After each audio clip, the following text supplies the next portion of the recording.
Bienvenidos. Nos encontramos hoy en una nueva edición de nuestro segmento La Estrella Reportera. Nuestra estrella reportera de hoy es Adelita Coriat. Bienvenida, Adelita. Hola, ¿Cómo Mónica, estás? qué gusto estar contigo siempre, como siempre, Igual. con tus cosas tan interesantes que publicas también. Bueno, la estrella reportera eres tú. Todo Panamá lo dice. No, Hoy nos hemos reunido para hablar sobre las series de reportajes que publicaste en La Estrella de Panamá durante el mes de octubre, que dieron mucho que hablar a todo el país. Todo el país quedó hablando de tus reportajes, tú lo sabes. bueno, creo que sí, creo. Tú hablabas sobre una serie de asesorías que contrató el gobierno a las firmas de abogados, una serie de firmas de abogados importantes de la localidad, para hacer unas asesorías penales. Me gustaría que nos dijeras primero cómo te enteraste de esto. Tú presentas unos documentos muy interesantes, las copias del contrato, de los informes. Me gustaría que nos explicaras primero cómo te enteraste de que esto estaba sucediendo y después que nos explicaras los detalles de exactamente para qué eran estas asesorías. Bueno, no eran muchas firmas de abogados en las asesorías penales, era solamente una que era la de Saltarín, Arias y Asociados, que está fundada por el señor Rogelio Saltarín, que era abogado del señor Juan Carlos Varela. El resto de las firmas que se contrataron y que se han contratado para algunos otros trabajos administrativos o contractuales ya pues, las comunicó igual el gobierno, y yo también puse algunas, como por ejemplo la firma de Alfaro y algunas otras firmas que no recuerdo bien todos los nombres, pero en realidad en asesoría penal solamente una, que fue esa. Todos nos enteramos de eso hace mucho tiempo, cuando empezó a circular una copia del contrato de $256,000 que le habían pagado. Eso circulaba, entonces, el contrato que tú publicaste. Sí. No, el contrato, más bien un pedacito que era de la Contraloría, que era como el refrendo del pago. Okay. Pero en principio, eso me llamó la atención, pero pues no entendía bien cuál era el fondo de todo eso. Y en realidad la investigación no inició por eso.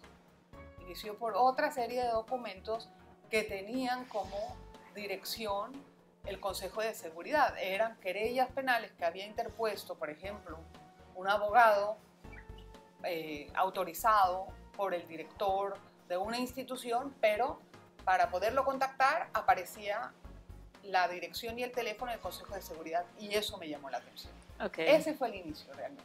¿Para qué eran las asesorías a Saltarín, Arias y asociados? Bueno, era para poder hacer la confección, la revisión de todas las pruebas que podía haber tenido el gobierno en la administración del señor Ricardo Martinelli, y poder presentarlas ante el Ministerio Público.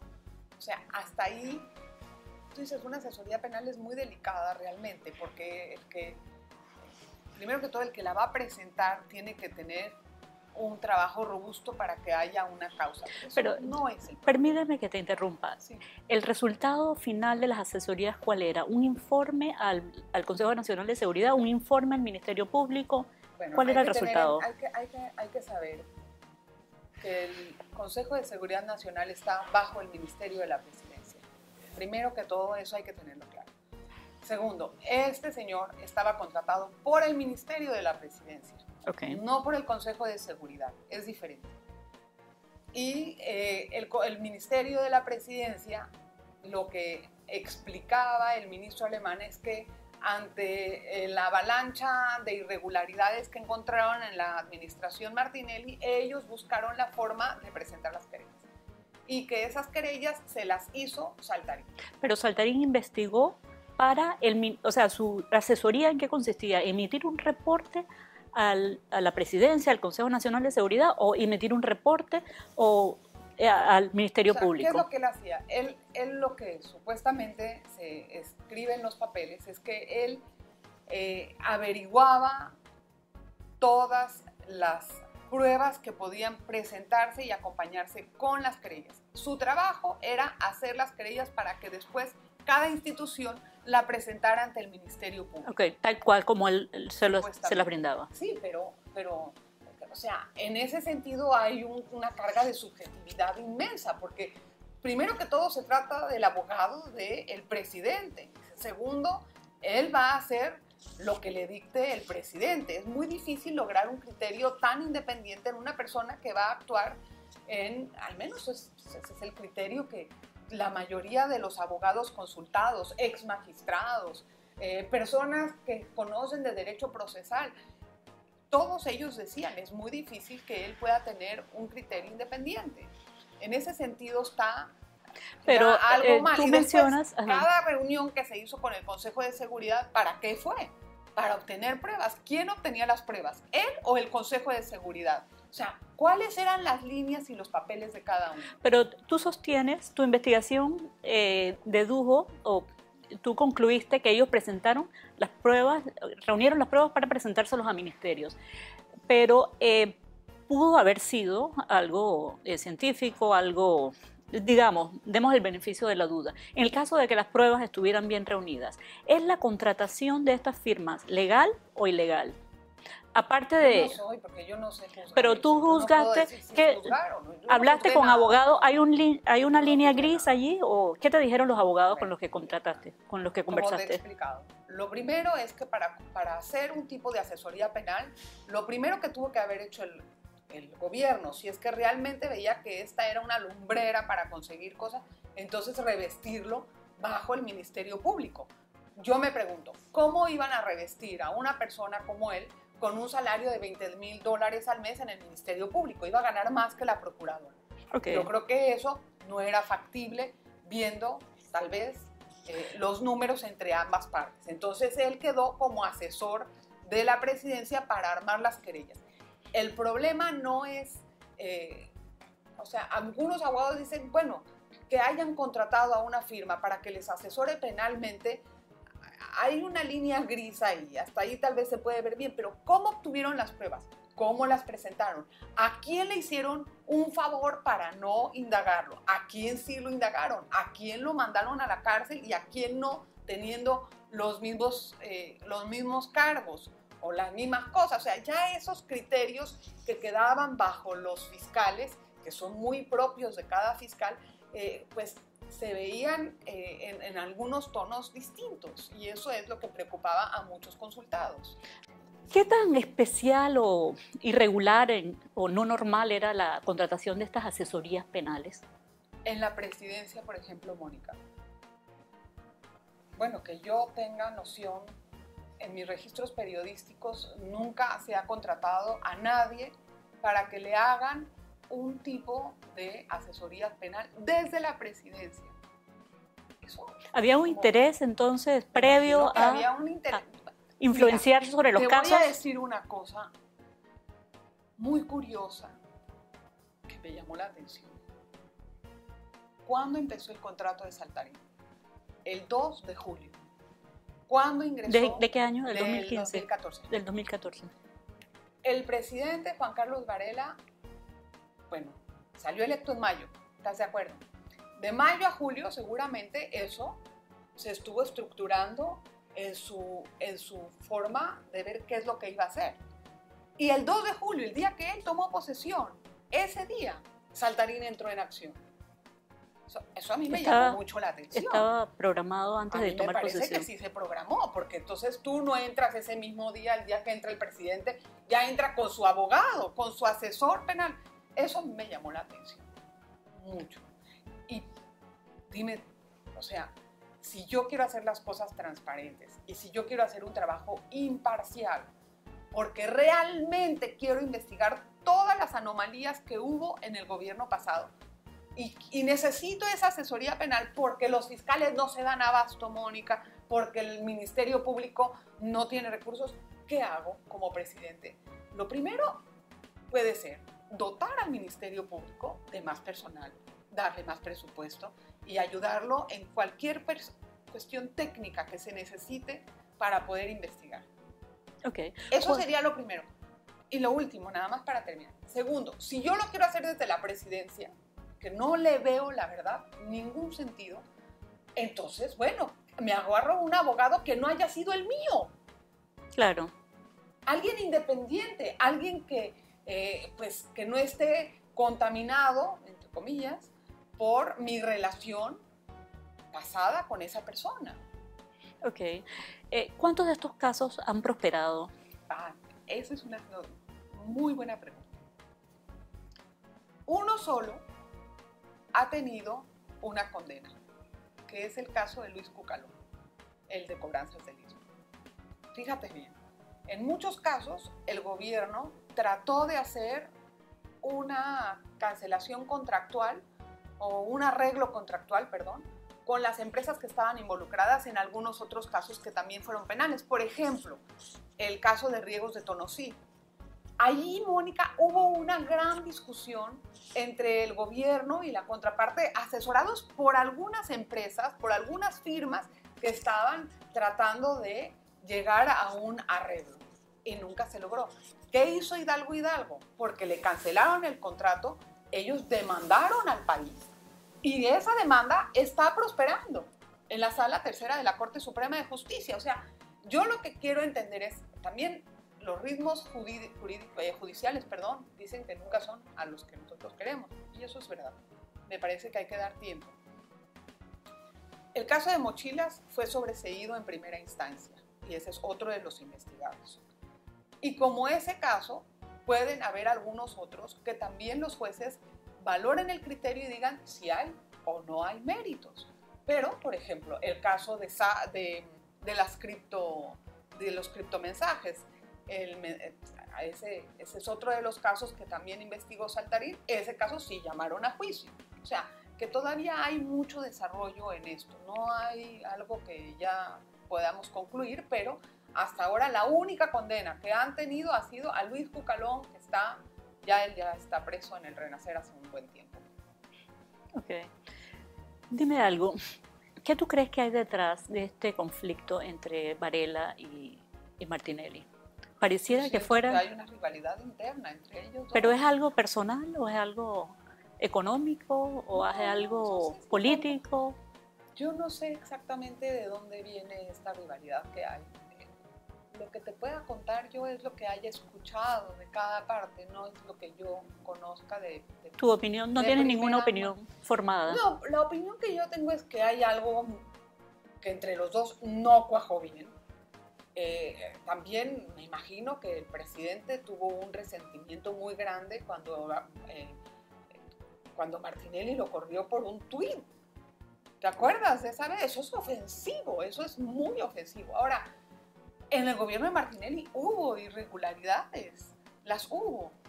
Yo siento que esta hubiera sido una oportunidad de oro para la administración entrante de realmente hacer una investigación pulcra, prolija, que no hubiera ningún tipo de cuestionamiento si es política o no. Hubiéramos hecho tan bien a la justicia y tan bien al país para dar esa imagen, pero en realidad lo que yo encontré a mí me decepcionó muchísimo. Muchísimo del Ministerio Público, por favor. Nunca contestaron se enviaron notas por mail. Se llamó 20 veces a cada uno de los entrevistados para que dieran su versión. Y todos ignoraron las preguntas y todos ignoraron las solicitudes de este medio. Eso es lo que más deja un sabor de boca amargo.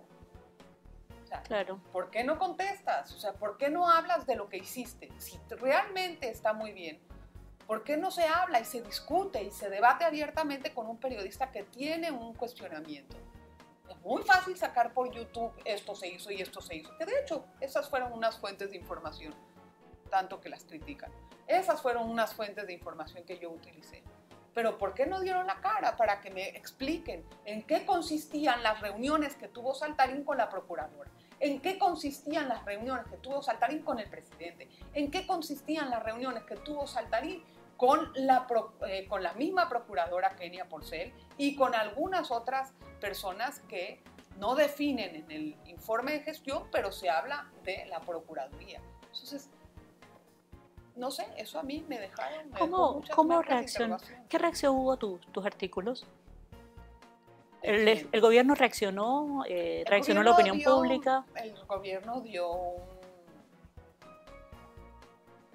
después de 15 días, creo, 10 días, creo que 10 días de haber publicado. Primero hubo un silencio sepulcral, todo el mundo es testigo de eso. También es un tema que yo entiendo que muy delicado, muy sensitivo. Todos los medios reaccionan con distancia de esto. No sé, tal vez querían digerirlo, pero se les mostraron los documentos en donde se está basando esa información. Criticaron que no tenía yo fuentes con nombre. Yo acepto esa crítica, pero todas las fuentes estaban sustentadas. Yo todavía llamo a abogados. En este momento, después de haber hecho público todo, me he reunido con muchas personas y me dicen, no uses mi nombre, por favor. Porque todavía hay una sensibilidad amplia al tema. Además, muchas personas temen, por ejemplo, un abogado que hable de eso, teme que sus casos en el Ministerio Público no tengan el destino que deben de tener, temen represalias. Entonces, eso para mí, pues, pudo haber sido hasta cierto punto una situación que la cuestionaron porque no tenía los nombres, pero todas esas personas existen, tienen rostros. Lo que pasa es que no quieren salir a la luz pública. Los que quisieron salir, lo agradezco, pero del resto todo el mundo se cayó la boca. Entonces no quisieron hablar del tema, no me importa. Pero sí se ve que eso me da a mí una idea del grado de complicidad que puede manifestarse en este tipo de situaciones. O sea, yo no sé, habría que analizar bien eso más a futuro. Como tú dices, es una pena. Recuerdo que al principio del periodo presidencial de Varela, cuando empezaron a salir las pruebas y toda la información sobre los grandes casos de corrupción, la opinión pública estaba a favor de que se hiciera justicia. Por supuesto, hasta yo. Yo me sentía con un voto de confianza de que, bueno, primera vez que vamos a ver cómo se desarrollan los casos de investigación de un gobierno a otro. Siempre había un solape entre uno y otro y entonces todo el mundo quedaba con ese sabor a impunidad. Pero a mí me desagradó muchísimo saber la forma en que se condujo eso. Y luego también, Mónica, no es un secreto a voces. Todo el mundo sabe que existió el club de la taquilla, por favor. Entonces, ¿a qué estamos jugando? ¿A hacer negocio con la justicia? ¿Puedes describir un poco la labor del Club de la Taquilla? Era un grupo de abogados que entre ellos se conocían muy bien y que operaban en oficinas autorizadas por ciertos ministerios.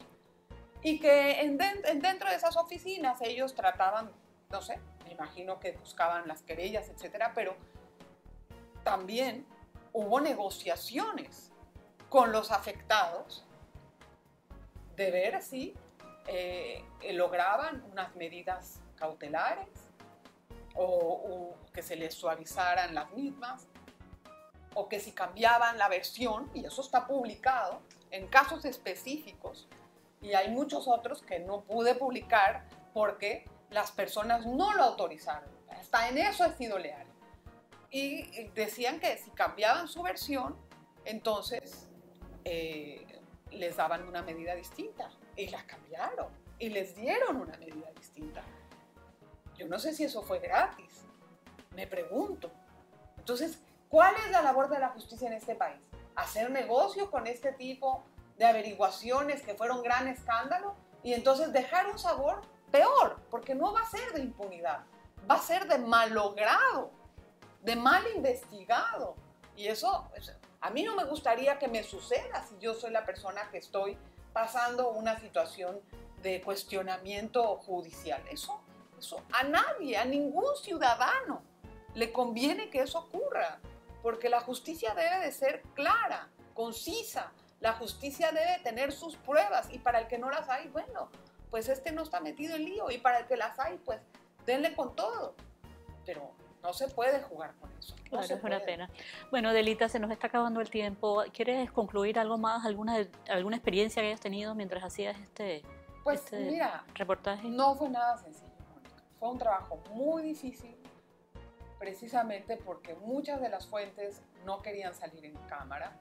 Fue un trabajo muy difícil por lo delicado del tema, porque era un tema muy sensitivo y tuve que cubrirme con todo lo que pude, documentos, investigación de todos los casos, lograr que todas las personas pudieran decir la versión, que no se logró, y también, pues después de eso, esos mensajes de que asaltaron a Adela, sí, a mí me llegaron varios. Son unos mensajes demasiado ridículos, ¿verdad? ¿Puedes explicar eso para la gente que no lo sabe? Mí, por favor. Sí, yo recibí pero es que, chats claro, donde... pero es que ¿Tú crees que esa fue intimidación? Sí, por supuesto. Eso fue algo planeado con toda la maldad para ver cómo yo reaccionaba. Por favor. O sea, ¿el medio te apoyó? ¿Te sentiste apoyada? Mucho, mucho. Y eso lo agradezco inmensamente. Eso lo agradezco inmensamente porque fue un trabajo muy sensible, muy delicado, pero eso sí, estuvo muy bien apoyado por los directivos, o sea, por el señor Gerardo Berroa y por el señor Eduardo Quiroz y todos los directivos que están que pudieron en alguna forma u otra pues, revisar, ver o después leer, qué sé yo. Y eso me dio a mí mucha paz, porque por lo menos cuando uno hace un trabajo de esta naturaleza, uno necesita sentirse respaldado. Y lo primero es del medio. Claro. Y eso lo agradezco enormemente, mucho. Bueno, muchas gracias, Linda. Gracias, ha sido muy interesante. Gracias. Te felicito. Sí, ¿te gustó? Mucho. Bueno, espero que haya sido de agrado también para la audiencia y que la audiencia pueda tener un criterio un poco más amplio de lo que pasó con los reportes y de cómo se investigaron, etcétera, etcétera. Muchas gracias. Gracias.